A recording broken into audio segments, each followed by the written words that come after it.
بسم اللہ الرحمن الرحیم۔ کنجوس کا مال اس کے زمین میں جانے کے بعد باہر آتا ہے۔ وہ شخص بہت گناہگار ہے جس کو لوگوں کی برائی کے لیے وقت ملے۔ وہ عالم جس میں عمل نہ ہو، وہ مال جو راہ خدا میں صرف نہ ہو، وہ تلوار جس سے جنگ نہ ہو، اور وہ مسجد جس میں نمازی نہ ہو، یہ سب ضائع ہیں۔ اگر تو گناہ پر آمادہ ہے تو کوئی ایسی جگہ تلاش کر جہاں خدا نہ ہو۔ معمولی سے معمولی پیشہ ہاتھ پھیلانے سے بہتر ہے۔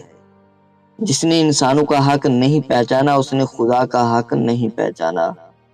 زبان کی لغزش قدم کی لغزش سے زیادہ خطرناک ہے۔ اللہ تعالیٰ کو ہر وقت اپنے ساتھ سمجھنا افضل ترین ایمان ہے۔ زندگی کا ایک مقصد بنا لو، پھر ساری طاقت اس کے حصول پر لگا دو، تم یقیناً کامیاب ہوگے۔ تعجب ہے اس پر جو حساب کتاب پر یقین رکھتا ہے مگر پھر بھی مال جمع کرتا ہے، اور تعجب ہے اس پر بھی جو دنیا کو فانی جاننے کے باوجود اس سے محبت کرتا ہے۔ مجھے دنیا میں 3 کام بہت پیارے لگتے ہیں۔ پہلا، بھوکوں کو کھانا کھلانا۔ دوسرا، قرآن پاک کا پڑھنا اور پڑھانا۔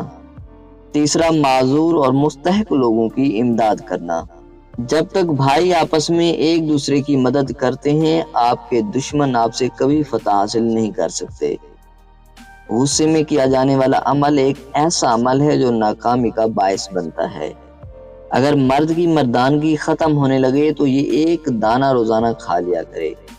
ایک کشمش کو رات کو شہد میں بھگو کر رکھ دیں اور پھر صبح تازہ دودھ کے ساتھ اس ایک دانے کو کھا لیں۔